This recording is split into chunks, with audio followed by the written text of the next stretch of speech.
Bonjour et bienvenue à votre émission de l'Église diocésaine au service du diocèse de Sault-Sainte-Marie.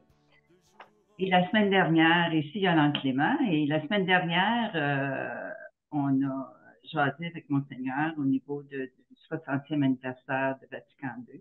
Et aujourd'hui, on retourne parce que, évidemment, on a juste effleuré le sujet. Alors, on retourne avec Monseigneur Dard, qui nous revient par Zoom encore. Alors, bonjour, Monseigneur. Bonjour, grand Et, en- plaisir. et encore, Monseigneur, on remercie Monsieur Guy qui a suggéré que l'Église diocésaine fasse un retour sur Vatican II et son 60e anniversaire.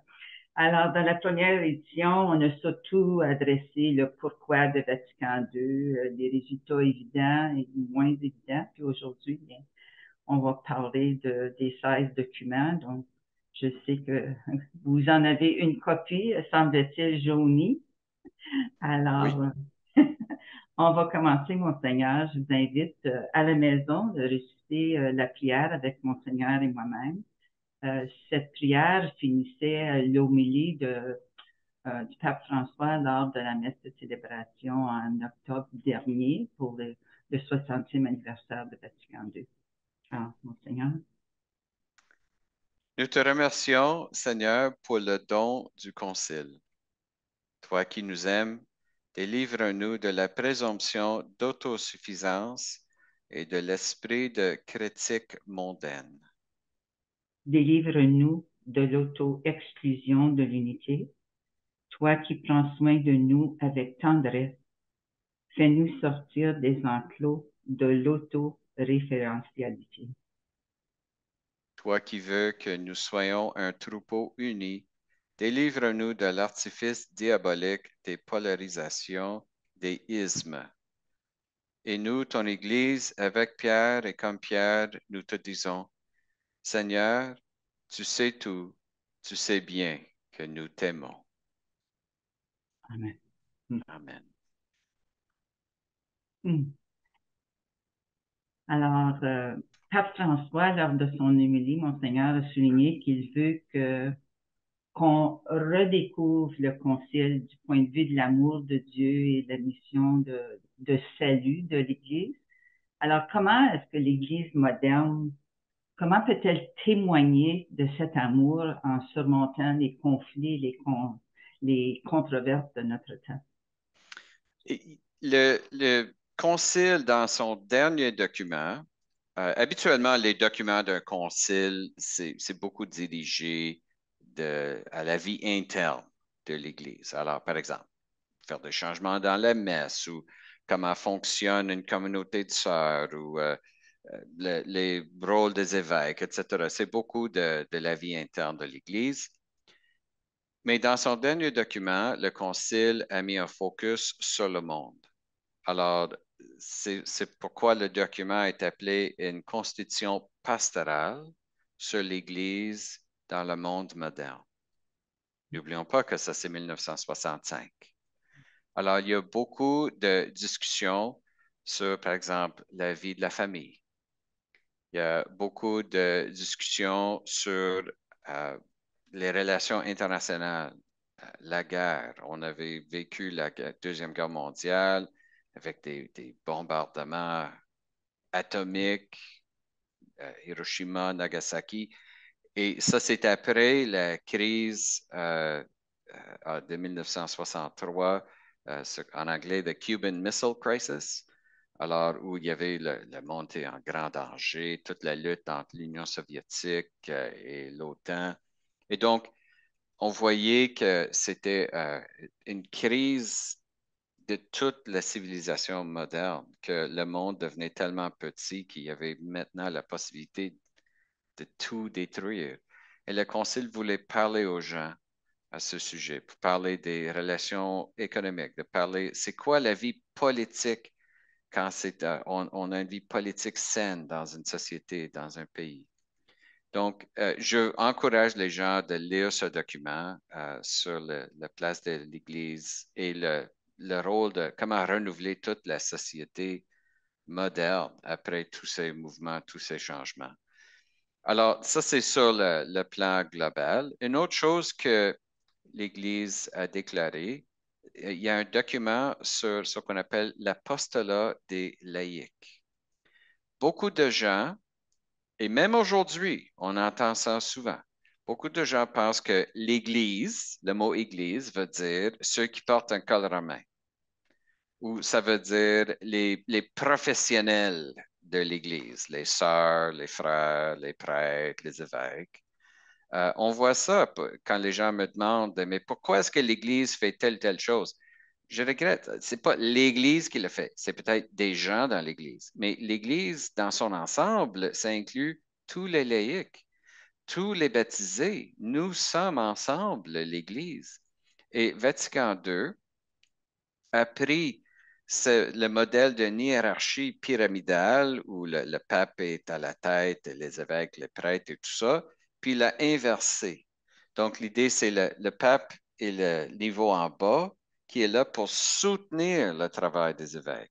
Les évêques sont là pour soutenir la vie des paroisses par les prêtres, etc., qui sont là pour soutenir monsieur et madame tout le monde dans l'Église qui ont eux-mêmes aussi une mission. L'Église n'existe pas pour elle-même. Ça n'existe pas. Les fidèles dans l'Église ne sont pas des clients.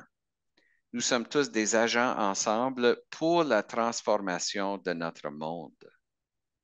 Alors, toute cette question, toute cette prise de conscience que souvent on voit l'Église comme ou une paroisse comme un succursale de l'Église, un peu comme il y a des McDonald's partout, il y a des banques partout. Et si on va dans un banque royale ici ou un banque royale là, ça a l'air de la même chose. Non, pour nous, chaque communauté est importante et nous sommes appelés à être des agents de transformation positive dans nos communautés, qui n'est pas la responsabilité des prêtres. C'est pas, au Mm. moins pas la responsabilité première. Les prêtres, leur focus, c'est de ramasser les mondes pour l'enseignement de la religion et la prière. La transformation du monde selon l'esprit de l'Évangile, c'est aux laïcs et Vatican II a mis un grand focus sur ça. Alors, il y a un document très important sur l'apostolat des laïcs. Le mot apôtre, d'où vient apostolat, veut dire être envoyé. Les gens, nous sommes tous envoyés pour faire ce changement dans le monde. Et le document, bon, c'est un document, c'est des mots sur une page, mais il y a des idées dans ça qui disent on peut se réunir, les laïcs, ensemble pour, utilisant toutes leurs expertises, leur intelligence, pas pour faire des changements dans la paroisse, pour faire Mm. changement dans leur milieu. C'est là l'apostolat des laïcs.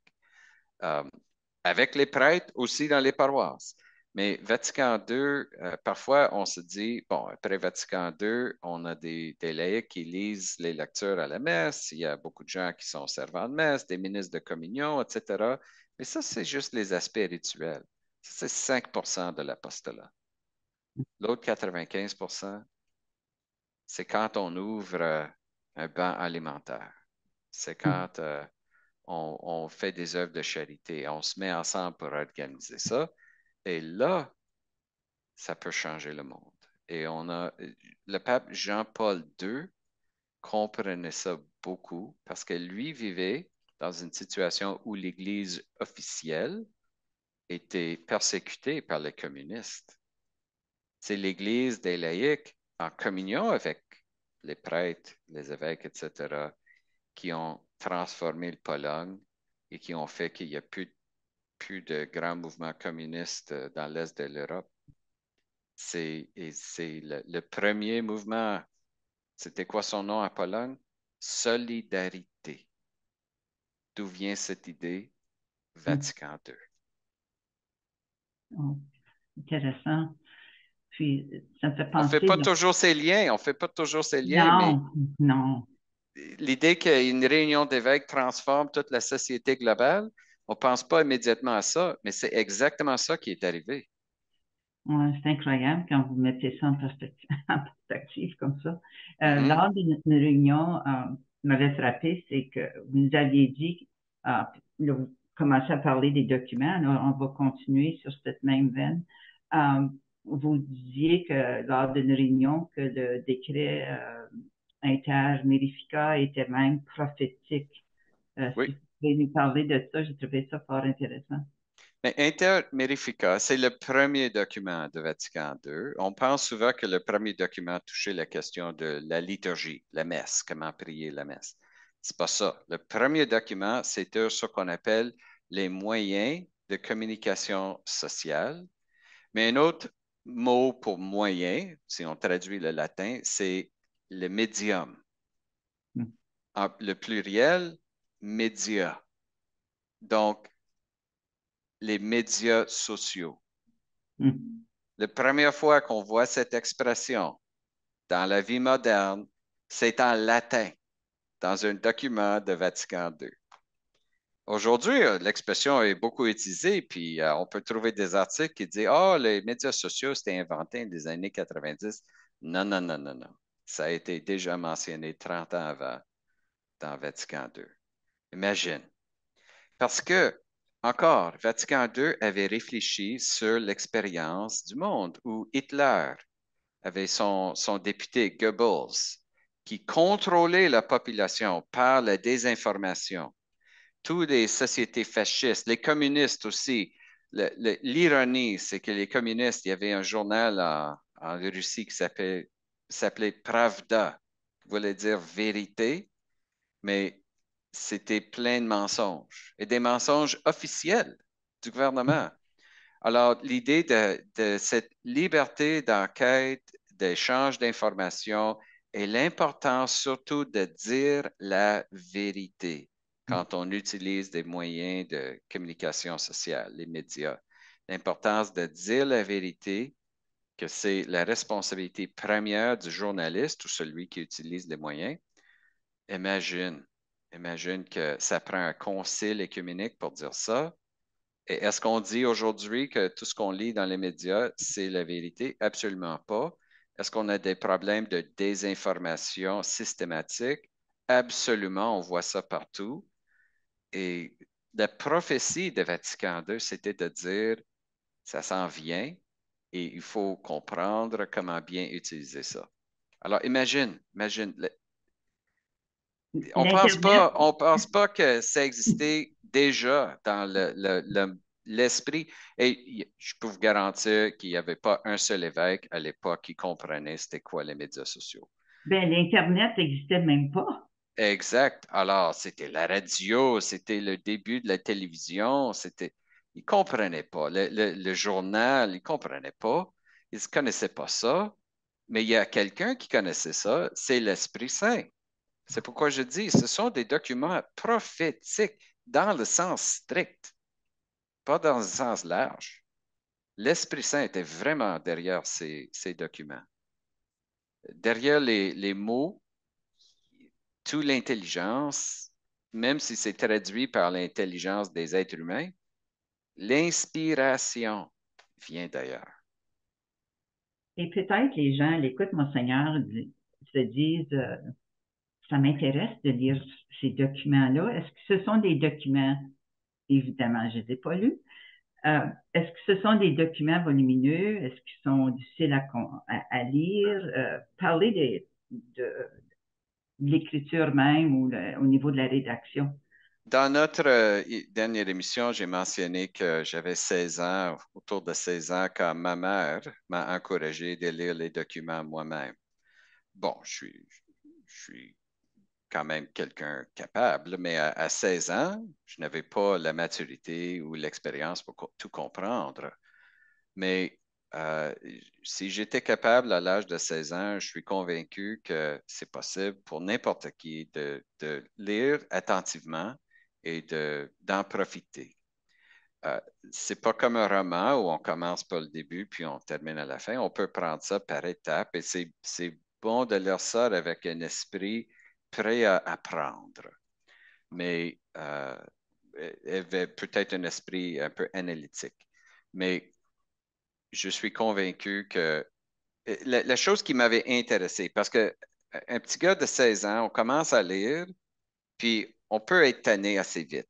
On peut trouver ça plate assez vite. Comment est-ce que j'ai réussi à passer à travers 16 documents? Bon, ce n'était pas dans une soirée. J'ai pris ça par bout et quand je trouvais ça dur, bon, je laissais ça pour un temps pour méditer là-dessus. Mais j'avais, j'ai découvert cette c'est comme une odeur de l'esprit dans tout ça. C'est pas quelque chose qu'on voit ou un flash dans la tête, mais c'est juste, on sait qu'on baigne dans quelque chose d'important et c'est ça qui m'a attiré et m'a encouragé de continuer à faire ça. J'étais dans la présence de l'Esprit Saint en lisant ces textes. On peut les trouver assez facilement. À l'époque, quand moi je les ai eus, il n'y avait pas d'Internet. C'est ma mère qui m'a fourni un volume. Aujourd'hui, tout est disponible sur le site Web du Vatican dans plusieurs langues, même le latin, si ça vous tente, mais dans d'autres langues aussi. Et en français, bien sûr, en anglais. Je vous encourage, tous les téléspectateurs si possible, de faire la lecture eux-mêmes ou de trouver des commentaires comme nous faisons aujourd'hui qui peuvent nous aider à entrer dans ce mouvement. Mais juste pour vous raconter une histoire, j'ai été demandé de faire un cours sur l'Église à l'université quand j'étais à Montréal. J'ai pris les deux documents de Vatican II, deux documents principaux sur l'Église, un document qui parle de la vie interne de l'Église et le deuxième que je viens de mentionner, qui parle de la présence de l'Église dans le monde. Alors, mon cours 13 semaines, c'était juste de faire la lecture de ces deux documents et moi, je l'ai commenté. Et j'ai mis toutes mes lectures euh, sur Internet afin de permettre aux étudiants qui manquaient une semaine de faire le suivi. Je ne savais pas, mais il y a quelqu'un qui a découvert ça, n'était pas inscrit dans mon cours, n'était même pas catholique, n'était même pas baptisé, mais quelqu'un a envoyé le lien, il a entendu la première lecture, entendu le deuxième, troisième, il a suivi tout le cours, était fasciné par l'Église et par Vatican II, et à la fin, il a demandé le baptême. Il était converti Ah, littéralement par Vatican II. wow. Et c'est pas parce que le prof est tellement intéressant, c'est parce que le sujet était passionnant. Alors, encore une fois, je suis convaincu qu'il y a une puissance dans, dans, dans Vatican II, les documents et cette présence de l'Esprit Saint qui agit encore. Mais comme vous avez dit à la messe chrismale, euh, l'Esprit Saint est invisible, mais puissant et très réel. Et évidemment, il travaillait dans votre cœur déjà à l'âge de 16 ans. Pour un jeune de lire ça, pas évident. C'est, dans la Bible, l'Esprit est décrit comme un vent, invisible, mais puissant, réel. Le vent, on peut sentir l'agir de l'action de l'air sur nous par le vent. Aujourd'hui, on peut dire que l'Esprit Saint est comme le courant dans un fil électrique, invisible, mais très réel. Ah oui, euh, c'est évident. Puis j'invite les gens d'écouter la première émission sur la messe chrismale dans votre homélie avec votre fil de rallonge. C'est très évident. Votre définition et votre explication est très facile à comprendre. Pour retourner aux 16 documents, c'est quand même incroyable que ces 16 documents ont été rédigés, créés dans l'espace de 3 ans, si j'ai Oui. bien lu. Comme toutes les délibérations, les préparations, c'est quand même incroyable évidemment, il y avait des équipes de rédaction, mais c'est, c'est quand même, c'est quelque chose. Surtout quand on pense que les équipes de rédaction avaient préparé les premières versions et pas un seul document de préparation a été retenu. Les évêques, dans la première session, ont rejeté le tout et dit on part à zéro parce on veut un autre style. Bien sûr, ceux qui avaient préparé les documents, ils avaient fait leur travail selon leur compréhension, mais c'était encore une mentalité, comme je dis, beaucoup hiérarchique, top-down. Et les évêques ont dit non, on n'est pas ici juste pour endosser des choses déjà faites. On veut vraiment faire une discussion. C'est pourquoi l'esprit de dialogue, l'esprit de synodalité, fait partie de l'expérience du Concile, fait partie de l'expérience, je dirais même, de lire ces 16 documents. Il faut se mettre dans l'esprit de l'époque. Et, mais vous avez raison, quand on pense qu'ils ont réussi à rédiger tout ça, et il y a toujours des tensions, des points de vue divergents. Quand on pense que les documents ont été votés à 90% et plus en faveur, l'expression de l'unité de l'Église Ouais. est, Ouais. est- est un signe de la providence divine. C'est Oui, absolument, absolument clair oui, pour moi. sans aucun doute. Puis, on va montrer à l'écran les documents qui sont divisés dans trois catégories. Là. On a quatre dans la catégorie Constitution, trois dans Déclaration, puis neuf dans Décret. Vous avez parlé de l'écuménisme euh, dans la première émission aussi, mais selon ce que j'ai lu, ça disait que c'était un des décrets les plus importants qui ont été votés. Mais c'est que l'écuménisme veut dire les relations entre les églises chrétiennes. Parce que nous avons tous une chose en commun, on aime Jésus. Alors, Jésus est Seigneur.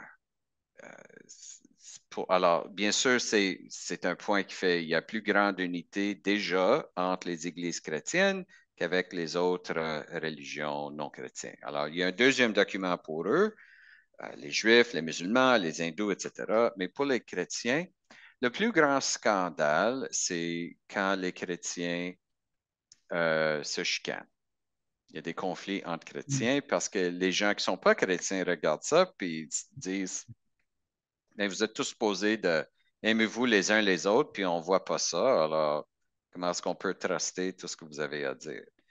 Alors, l'importance de l'unité comme expression et signe de l'amour de Dieu est quand même extraordinaire. L'unité dans l'Église est comme une sorte de miracle sociologique déjà. Quand on pense comment c'est tellement facile de voir un manque d'unité. Et donc, et ça, c'est un autre document, Unitatis Redintegratio, le document sur l'écuménisme qui contient une prophétie. Une prophétie qui n'est pas réalisée encore. Mais dans le document, ça dit 5 choses. Il faut faire 5 choses. Première chose, cessez de faire des commentaires négatifs sur les autres qui manquent de charité et de vérité. Il y avait toutes sortes de blagues ou toutes sortes de commentaires que les catholiques faisaient sur des protestants et vice-versa. Stop it. Parlons toujours de notre voisin avec vérité et charité. Alors, ça, c'était point numéro 1. Point numéro 2, dialogue.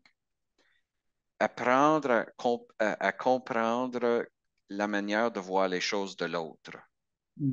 Ça ne veut pas dire qu'on serait nécessairement d'accord, mais souvent, ça va nous donner des prises de conscience sur notre situation, sur notre foi. Exactement. Troisième chose, la prière en commun. Prendre le temps de prier ensemble. Quatrième chose, d'avoir des projets communs pour l'amélioration de la situation du monde. Alors, les gens peuvent voir, si on a un banc alimentaire, on n'a pas besoin d'être catholique pour faire ça. Pourquoi est-ce qu'on ne peut pas faire ça ensemble? Encore, il y a des divergences. Peut-être qu'il y a des choses qu'on ne peut pas faire ensemble, mais on trouve le minimum possible. Et cinquièmement, et ça c'est très intéressant, Vatican II a dit que pour avoir l'unité entre tous les chrétiens, le cinquième point, c'est de se donner des moyens pour toujours évaluer notre fidélité à l'Évangile. Pas la fidélité de l'autre, notre propre fidélité. De renouveler continuellement avec honnêteté, transparence, tous les aspects de la vie ecclésiale. Et je me demande sur les 5 points, est-ce qu'on a vraiment mis en œuvre tous ces 5 points ou est-ce que l'écuménisme s'était réduit à une semaine où on va visiter une église protestante à côté? Non, l'écuménisme, ça demande beaucoup, mais la promesse est grande parce que selon la prophétie, si on fait ces 5 choses, un jour, nous aurons la chance de célébrer l'Eucharistie ensemble, catholiques, orthodoxes, protestants, etc., unis dans une seule foi. moi, j'ai dédié ma vie à ça. Wow. Monseigneur, j'aurais 50 autres questions au moins. Mais D'autres émissions, Yolande, d'autres émissions. le, le temps est déjà écoulé, mon Dieu. Alors, merci encore une fois. J'aurais voulu vous parler de documents sur l'éducation, évidemment, ça m'aurait intéressé, mais en tout cas, comme vous dites, peut-être une autre émission. Alors, merci encore d'avoir pris le temps de votre horaire chargé, encore une fois. Grand Merci. plaisir. Merci. Et vous, à la maison, encore une fois, merci d'avoir choisi de partager cette demi-heure avec Monseigneur et l'Église diocésaine. Alors, n'hésitez pas de vous inscrire au compte YouTube de l'Église diocésaine pour recevoir nos émissions à chaque semaine. Et aussi, envoyez-nous vos suggestions pour des émissions futures à mon courriel personnel que vous allez voir à l'écran. Alors que la joie du Seigneur en vous rayonne pour les autres qui vous entourent.